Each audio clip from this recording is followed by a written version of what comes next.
नमस्कार। आकाशवाणी से प्रस्तुत है समाचार संध्या।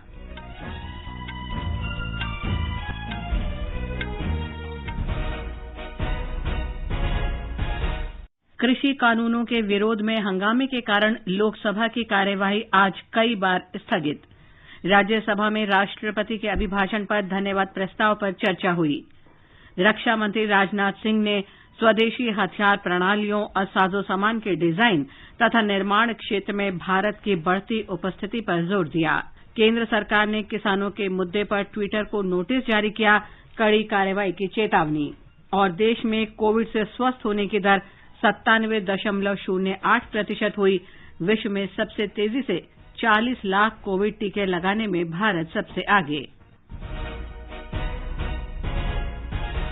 समाचार संध्या में अतहर सईद के साथ मैं लवलीन निगम। कोविड महामारी से देश एक साथ लड़ रहा है। आप भी हमारे साथ सुरक्षा और बचाव के 3 आसान उपायों का संकल्प लें। मास्क पहनें, 2 गज की सुरक्षित दूरी बनाए रखें, हाथ और मुंह साफ रखें। और अब समाचार विस्तार से।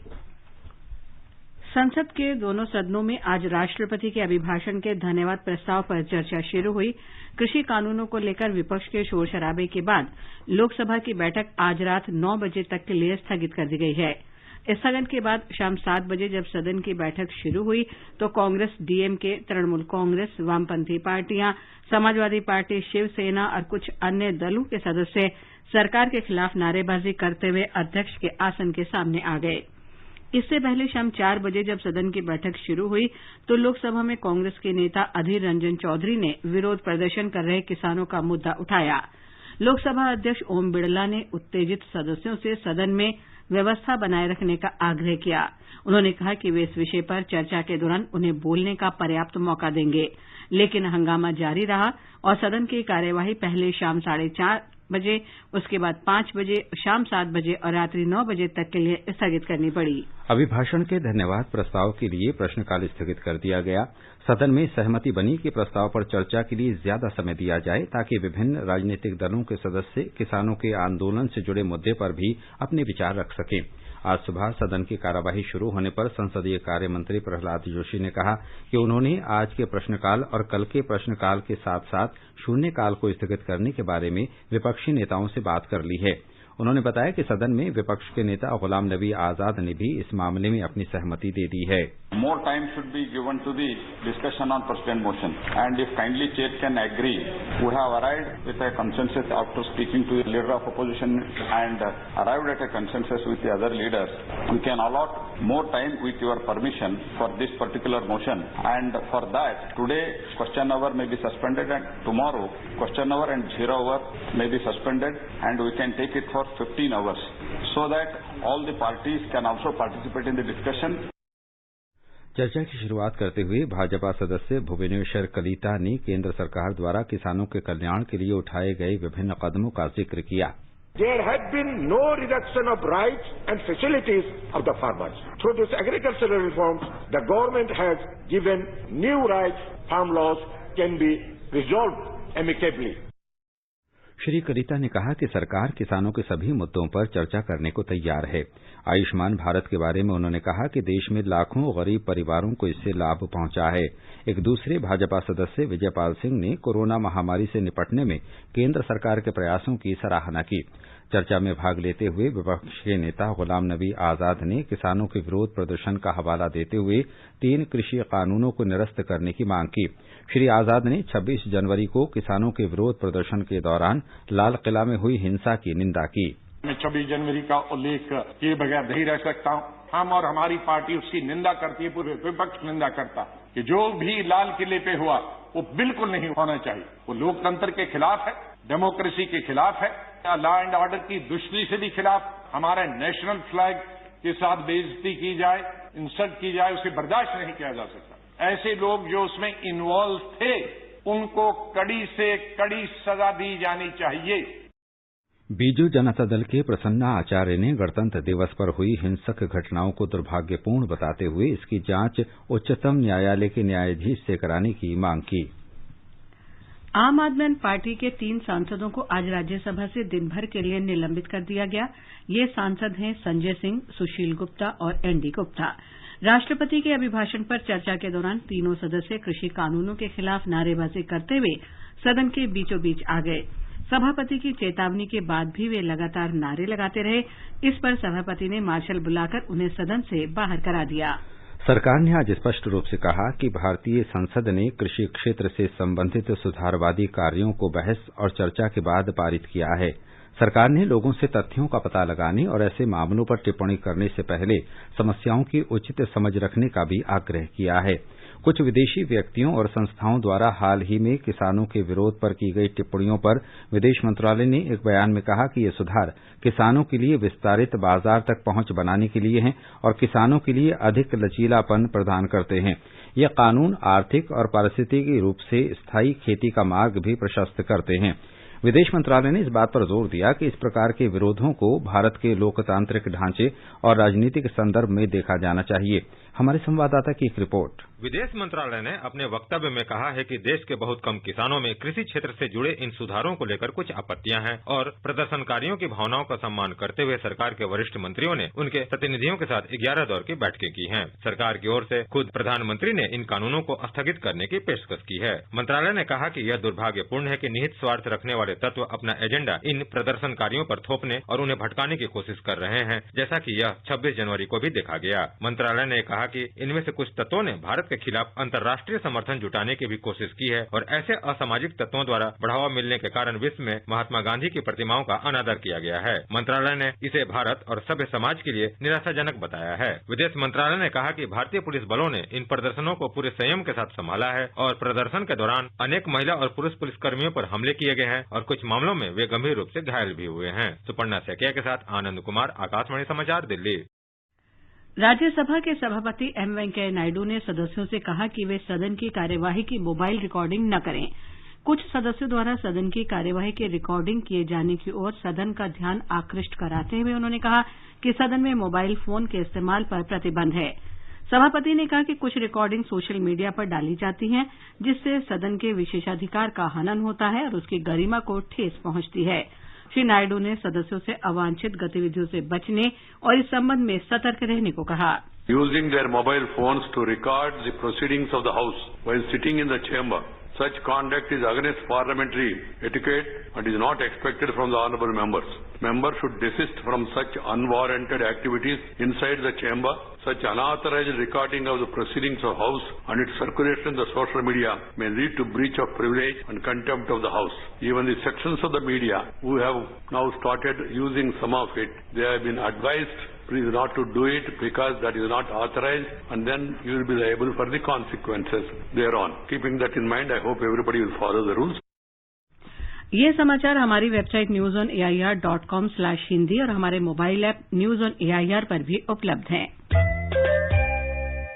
चलो मिलकर एक शुरुआत करें, चलो एक फैसला आज करें, मास्क नहीं तो टोकेंगे, कोरोना को रोकेंगे, चलो एक इरादा करते हैं, चलो कुछ वादा करते हैं, मास्क नहीं तो टोकेंगे, कोरोना को रोकेंगे।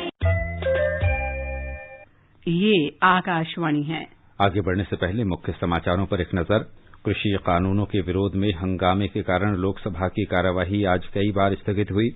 राज्यसभा में राष्ट्रपति के अभिभाषण पर धन्यवाद प्रस्ताव पर चर्चा हुई। रक्षा मंत्री राजनाथ सिंह ने स्वदेशी हथियार प्रणालियों और साजो सामान के डिजाइन तथा निर्माण क्षेत्र में भारत की बढ़ती उपस्थिति पर जोर दिया।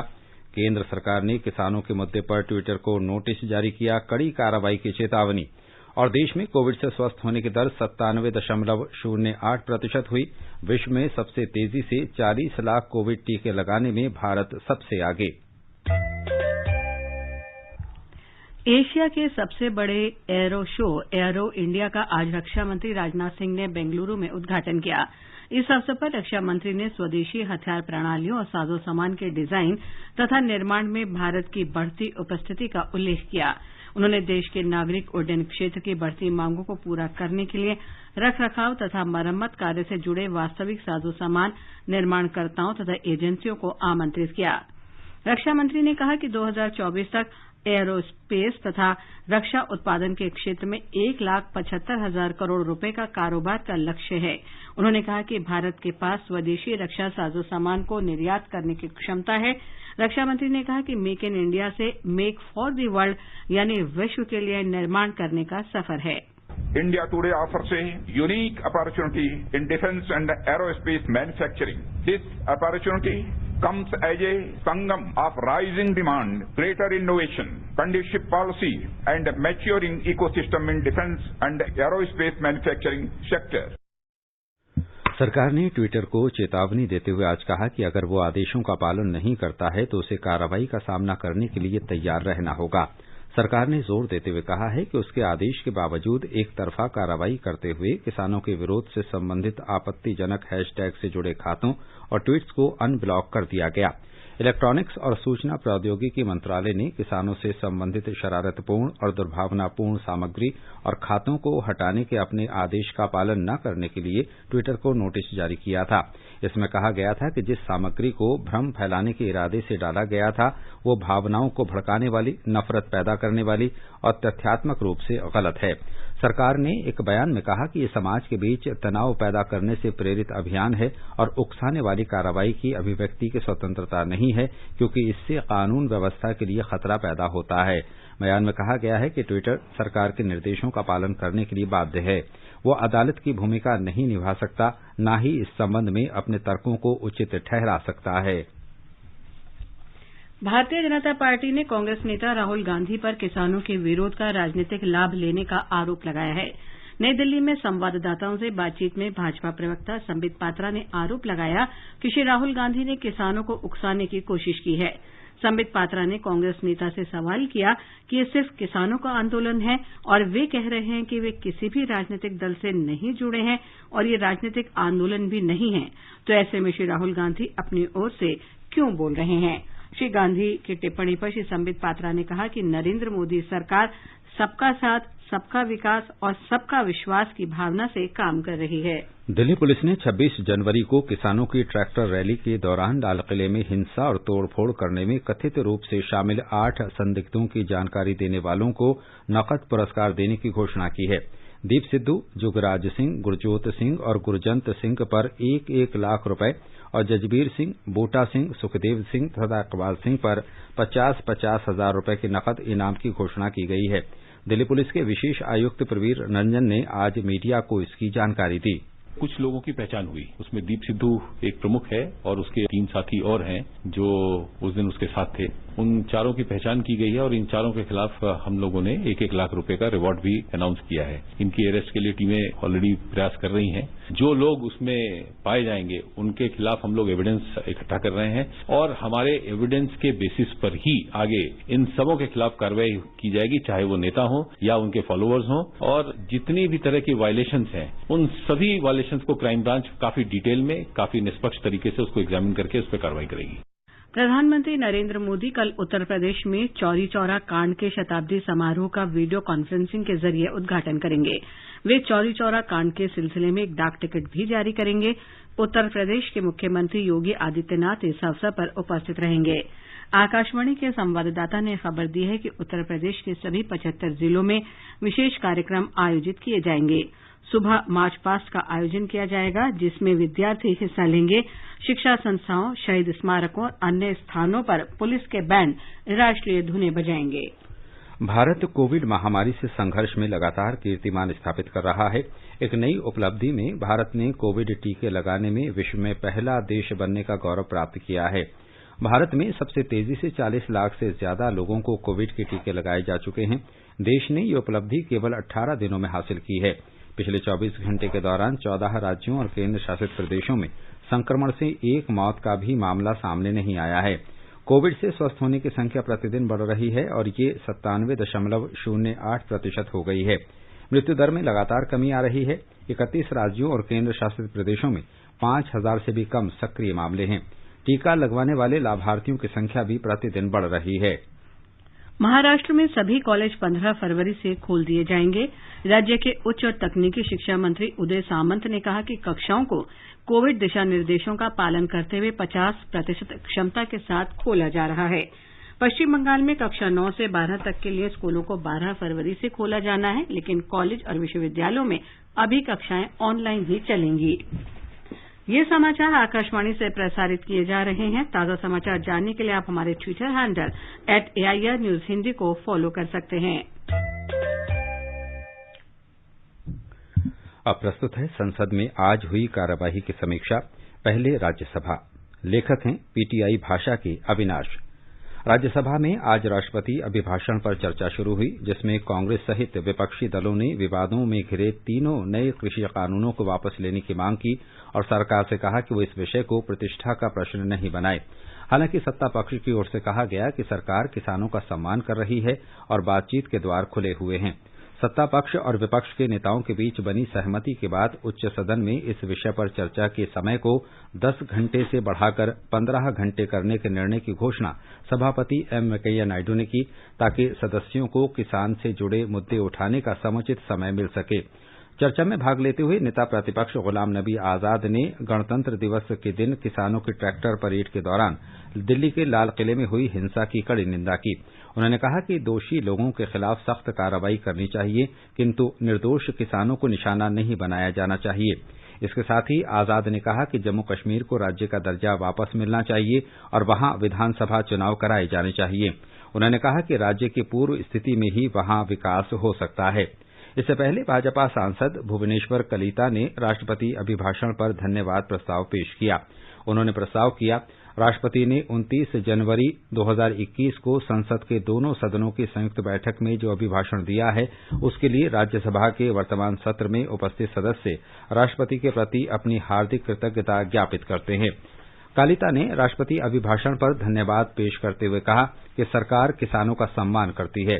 उन्होंने कहा कि नए कृषि कानूनों के जरिए सरकार ने किसानों को नए अधिकार दिए हैं और उनकी कोई भी सुविधा छीनी नहीं गई है। कालिता ने कहा कि इन महत्वपूर्ण कृषि कानूनों का लाभ करोड़ों लोगों और छोटे किसानों तक पहुंचने लगा है। कालिता ने कहा कि चर्चा के लिए किसानों की खातिर दरवाजे हमेशा खुले हैं, ताकि कृषि कानूनों के इस मुद्दे को सौहार्दपूर्वक हल किया जा सके। सरकार इस संबंध में सभी मुद्दों पर चर्चा के लिए तैयार है। भाजपा सदस्य विजयपाल सिंह तोमर ने धन्यवाद प्रस्ताव का समर्थन करते हुए कहा कि केंद्र सरकार ने किसानों के कल्याण के लिए कदम उठाए हैं। उन्होंने कहा कि पहले उत्पादन बढ़ाए जाने पर जोर था, लेकिन अब किसानों को लाभ देने पर जोर है। उन्होंने कहा कि फसलों के खेतों से ग्राहकों तक पहुंचने के दौरान बड़ी राशि बिचौलियों के हाथों में चली जाती है। नए कानूनों से ऐसी स्थिति में कमी आएगी और किसानों को अपनी फसलों की बेहतर कीमत मिल सकेगी। विपक्षी सदस्यों ने राष्ट्रपति अभिभाषण पर विभिन्न संशोधन प्रस्ताव दिए। राष्ट्रपति रामनाथ कोविंद ने बजट सत्र के पहले दिन दोनों सदनों की संयुक्त बैठक में 29 जनवरी को अभिभाषण दिया था। चर्चा में भाग लेते हुए अन्ना द्रमुक के नवनीत कृष्णन ने कोरोना वायरस महामारी का जिक्र किया और कहा कि केंद्र सरकार द्वारा समय से उठाए गए कदमों की वजह से राज्य सरकारों को स्थिति को नियंत्रित करने में मदद मिली। बीजेपी के प्रसन्न आचार्य ने ओडिशा के अक्सर चक्रवात सहित विभिन्न प्राकृतिक आपदाओं से प्रभावित होने का जिक्र करते हुए राज्य को विशेष दर्जा या विशेष पैकेज दिए जाने की मांग की। उन्होंने महिला आरक्षण विधेयक पारित किए जाने की भी मांग की। द्रमुक के टी शिवा ने भाजपा नीति सरकार की तीखी आलोचना करते हुए कहा कि उसके 6 साल के अब तक के कार्यकाल में पेट्रोल और डीजल की कीमतों में भारी वृद्धि हुई, वहीं घरेलू रसोई गैस एलपीजी पर सब्सिडी कम कर दी गई। टीआरएस सदस्य के केशव राव ने कहा कि कोरोना वायरस के कारण पिछला साल काफी खराब गुजरा तथा डॉक्टरों सहित कई लोगों की मौत हो गई। महामारी के कारण बड़े पैमाने पर लोगों का जीवन भी प्रभावित हुआ। सपा के रामगोपाल यादव ने कृषि कानूनों के खिलाफ किसानों के आंदोलन का जिक्र करते हुए कहा कि कई किसानों की जान जा चुकी है। जदयू के आरसीपी सिंह ने कहा कि चंपारण आंदोलन की तुलना मौजूदा कृषि कानूनों के साथ करना गलत है, क्योंकि चंपारण आंदोलन 3 कठिया खेती के खिलाफ शुरू हुआ था, जिसमें किसानों को अनिवार्य रूप से नील की खेती करनी होती थी, लेकिन इन कानूनों में सरकार की ओर से ऐसी कोई बाध्यता नहीं है। चर्चा में वाम सदस्य इलामारम करीम ने भी भाग लिया। चर्चा अधूरी रही। इससे पहले सुबह बैठक शुरू होने पर सभापति एम वेंकैया नायडू ने सदस्यों को सदन की कार्यवाही की मोबाइल फोन से रिकॉर्डिंग करने पर आगाह करते हुए कहा कि ऐसी अनधिकृत रिकॉर्डिंग और सोशल मीडिया पर उसका प्रसार संसदीय विशेषाधिकारों का हनन और सदन की अवमानना हो सकता है। सभापति नायडू ने कहा कि संसदीय नियमों के मुताबिक राज्यसभा कक्ष में सेल्यूलर फोन का इस्तेमाल नहीं किया जा सकता। इससे पूर्व सदन में शून्यकाल हुआ, जिसमें सदस्यों ने लोक महत्व के अलग अलग मुद्दे उठाए। शून्यकाल में विदेश मंत्री एस जयशंकर ने कहा कि जनवरी माह में श्रीलंका की नौसेना के हाथों तमिलनाडु के 4 मछुआरों के मारे जाने का मुद्दा पड़ोसी देश के समक्ष उठाया गया है और स्पष्ट शब्दों में कहा गया है कि इस तरह की घटनाओं को बर्दाश्त नहीं किया जाएगा। उन्होंने कहा, श्रीलंका की सरकार के समक्ष ये मुद्दा उठाया गया और स्पष्ट शब्दों में कहा गया है कि इस तरह की घटनाओं को बर्दाश्त नहीं किया जाएगा। इससे पहले द्रमुक के तिरुचि शिवा और अन्ना द्रमुक के एम थम्बीदुरई ने यह मुद्दा उठाया। उन्होंने सरकार से यह सुनिश्चित करने की मांग की कि इस घटना की पुनरावृत्ति न हो। सभापति एम वेंकैया नायडू ने कहा कि ये गंभीर मुद्दा है और हर सरकार ने इसके समाधान के लिए प्रयास किए हैं। उन्होंने उम्मीद जताई कि केंद्र सरकार इस बारे में समुचित कदम उठाएगी। शून्यकाल में ही कांग्रेस के दिग्विजय सिंह ने अपनी ही पार्टी के सांसद शशि थरूर और 6 पत्रकारों के खिलाफ प्राथमिकी दर्ज किए जाने का मुद्दा उठाया और उनके खिलाफ देशद्रोह के मामले वापस लेने की मांग की। वाईएसआर कांग्रेस पार्टी के पी सुभाष चंद्र बोस ने हथकरघा क्षेत्र की समस्याओं से जुड़ा मुद्दा उठाया। वहीं इसी पार्टी के अयोध्या राम रेड्डी ने बुनियादी अवसंरचना से संबंधित मुद्दा उठाया। भाजपा सदस्य जीवीएल नरसिम्हा राव ने आंध्र प्रदेश में मंदिरों पर हमले का मुद्दा उठाया और केंद्र सरकार से इस संबंध में उचित कार्रवाई का आग्रह किया। और अब सुनिए लोकसभा में हुई कार्यवाही की समीक्षा। लेखक हैं पीटीआई भाजपा के वैभव महेश्वरी। लोकसभा में विपक्षी दलों के सदस्यों के किसानों के मुद्दे पर हंगामे के कारण आज प्रश्नकाल नहीं चल सका और सदन की कार्यवाही 3 बार के स्थगन के बाद शाम 9 बजे तक के लिए स्थगित कर दी गई। विवादों में घिरे तीनों कृषि कानूनों के खिलाफ सदन में आसन के पास आकर विरोध कर रहे विपक्षी दलों के सदस्यों से नाराजगी जताते हुए लोकसभा अध्यक्ष ओम बिड़ला ने कहा कि संसदीय मर्यादाओं के उल्लंघन पर उन्हें कार्रवाई करनी पड़ेगी। सदन की बैठक शुरू होने पर कांग्रेस के नेता अधीर रंजन चौधरी ने लोकसभा अध्यक्ष ओम बिड़ला से प्रश्नकाल निलंबित कर सबसे पहले किसानों के मुद्दे पर चर्चा शुरू कराने का अनुरोध किया। उन्होंने कहा कि इस मामले में दुनिया में भारत की छवि खराब हो रही है। बिड़ला ने इसकी अनुमति नहीं दी और प्रश्नकाल चलाने का निर्देश दिया। इस बीच कांग्रेस, तृणमूल कांग्रेस, द्रमुक के कुछ सदस्य और आम आदमी पार्टी के सांसद भगवंत मान नारेबाजी करते हुए आसन के समीप आ गए। वे विवादास्पद कृषि कानूनों को वापस लेने की अपनी मांग दोहरा रहे थे। अध्यक्ष ओम बिड़ला ने विपक्ष के कुछ सदस्यों के व्यवहार पर नाराजगी जताते हुए कहा कि कुछ सदस्य संसदीय मर्यादाओं का बहुत उल्लंघन करते हैं और बार बार ऐसा होने पर उन्हें अनुशासन की कार्रवाई करनी पड़ेगी। उन्होंने विपक्षी दलों के सदस्यों से उनकी सीटों पर जाने का आग्रह करते हुए कहा कि वो सभी विषयों पर चर्चा कराने को तैयार हैं और इस संबंध में सरकार से भी आग्रह करेंगे। हालांकि कांग्रेस, तृणमूल कांग्रेस, द्रमुक और आप समेत विपक्षी दलों के सदस्यों की नारेबाजी जारी रही, जिसके कारण अध्यक्ष बिड़ला ने कार्यवाही शाम 4:30 बजे तक के लिए स्थगित कर दी। बैठक 4:30 बजे पुनः शुरू होने पर स्थिति ज्यों की त्यों रही। हालांकि लोकसभा अध्यक्ष ओम बिड़ला ने प्रश्नकाल शुरू कराया और भाजपा के जगदम्बिका पाल ने प्रश्न पूछना शुरू किया। इस बीच कांग्रेस नेता अधीर रंजन चौधरी ने कहा कि सदस्य चाहते हैं कि किसानों से संबंधित मुद्दे की गंभीरता को देखते हुए राष्ट्रपति के अभिभाषण पर धन्यवाद प्रस्ताव और कृषि कानूनों के मुद्दे पर अलग अलग चर्चा कराई जाए। इसी दौरान आम आदमी पार्टी के भगवंत मान आसन के समीप आकर विवादास्पद कृषि कानूनों के विरोध में नारे लगाने लगे।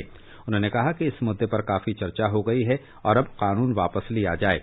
इस पर अध्यक्ष बिड़ला ने कहा कि सभी सदस्य अपने अपने स्थान पर जाएं और वो सभी को बात रखने का पर्याप्त अवसर देंगे। उन्होंने कहा कि भगवंत मान जी, आप चर्चा करना चाहते हैं तब अपने स्थान पर जाएं और संसदीय मर्यादाओं का पालन करें, अन्यथा कार्रवाई करनी पड़ेगी। हालांकि विपक्षी सदस्यों का शोर शराबा जारी रहा। हंगामा थमता नहीं देख अध्यक्ष ने सदन की कार्यवाही शाम 5 बजे तक के लिए स्थगित कर दी। सदन की बैठक 5 बजे फिर शुरू हुई तो लोकसभा अध्यक्ष ने नारेबाजी कर रहे सदस्यों से कहा कि जिस तरह आपको चुनकर भेजा गया है, आप जनता के उन मुद्दों को शून्यकाल के माध्यम से सरकार तक पहुंचा सकते हैं। मैं आपको शून्यकाल में पर्याप्त समय और अवसर दूंगा। पीठासीन सभापति मीनाक्षी लेखी ने नारेबाजी कर रहे सदस्यों से अपने स्थानों पर जाने का आग्रह किया। उन्होंने कहा कि सदन चर्चा के लिए है और सभी सदस्यों को नियमों के अनुसार बोलने का मौका दिया जाएगा। हंगामा थमता नहीं देख उन्होंने सदन की कार्यवाही रात्रि 9 बजे तक के लिए स्थगित कर दी। अभी आप संसद में हुई आज की कार्यवाही की समीक्षा सुन रहे थे। और अब कुछ अन्य समाचार। कृषि मंत्री नरेंद्र सिंह तोमर, पेट्रोलियम मंत्री धर्मेंद्र प्रधान, पशुपालन मंत्री गिरिराज सिंह, जल शक्ति मंत्री गजेंद्र सिंह शेखावत और जल राज्य मंत्री रतनलाल कटारिया ने देश भर में गोवर्धन गतिविधियों की प्रगति की निगरानी के लिए आज संयुक्त रूप से एकीकृत वेब पोर्टल शुरू किया। ये जैविक ठोस अपशिष्ट प्रबंधन के लिए स्वच्छ भारत अभियान के दूसरे चरण का एक महत्वपूर्ण घटक है।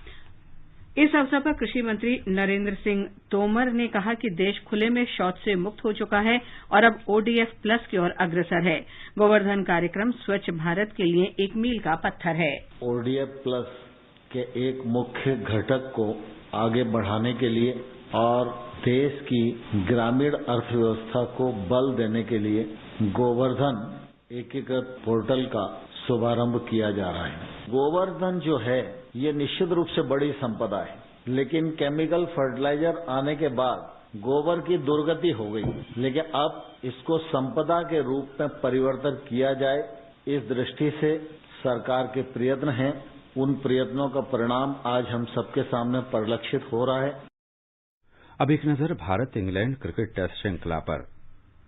भारत और इंग्लैंड के बीच 4 टेस्ट मैचों की श्रृंखला का पहला मैच शुक्रवार को चेन्नई के एम चिदम्बरम स्टेडियम में शुरू हो रहा है। दोनों टीमें जोर शोर से श्रृंखला के लिए अभ्यास कर रही हैं। इस श्रृंखला का महत्व ऑस्ट्रेलिया का दक्षिण अफ्रीका दौरा रद्द होने के बाद भारत के आईसीसी टेस्ट चैंपियनशिप के फाइनल में पहुंचने की राह आसान होने को लेकर और भी बढ़ गया है। टीम इंडिया इस समय परसेंटेज प्वाइंट के आधार पर टेस्ट चैंपियनशिप के फाइनल में पहुंचने की होड़ में सबसे आगे है। अब यदि टीम इंडिया 2-1 के अंतर से भी जीत हासिल करती है तो उसका फाइनल में पहुंचना तय होगा। इस बीच कई खिलाड़ियों के चोटिल होने के कारण प्लेइंग 11 के चयन में भारत के पास अधिक विकल्प नहीं होंगे। आमतौर पर स्पिनरों के मददगार रहने वाले चेपक स्टेडियम को देखते हुए पहले टेस्ट में 2 गेंदबाजों और 3 स्पिनरों के साथ टीम इंडिया मैदान में उतर सकती है। भारत और इंग्लैंड दोनों ही टीमें अपनी पिछली श्रृंखला जीतने के बाद अब इस टेस्ट में अपना दमखम दिखाएंगी। Siddharth Singh, sports desk.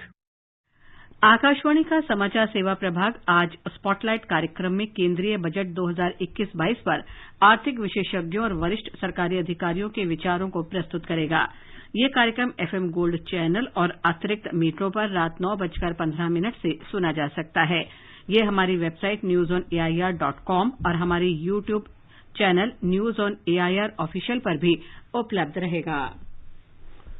महान संगीतकार भारत रत्न पंडित भीमसेन जोशी की जन्मशती के अवसर पर आर्य संगीत प्रसारक मंडल आगामी शनिवार और रविवार को पुणे में गणेश कला मंच में अभिवादन नाम के कार्यक्रम का आयोजन कर रहा है।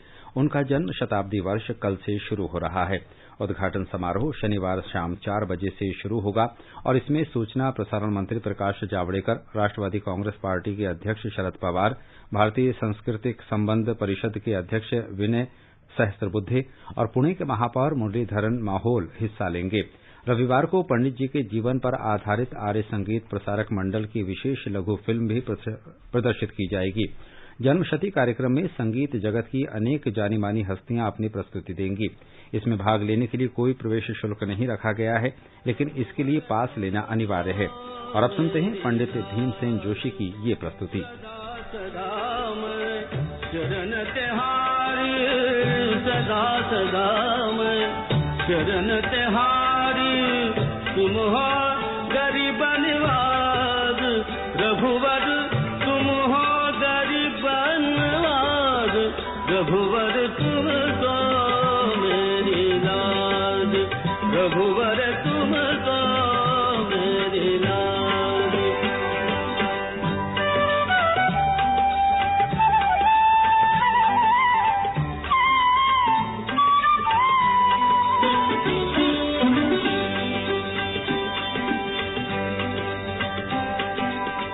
और अंत में मुख्य समाचार एक बार फिर।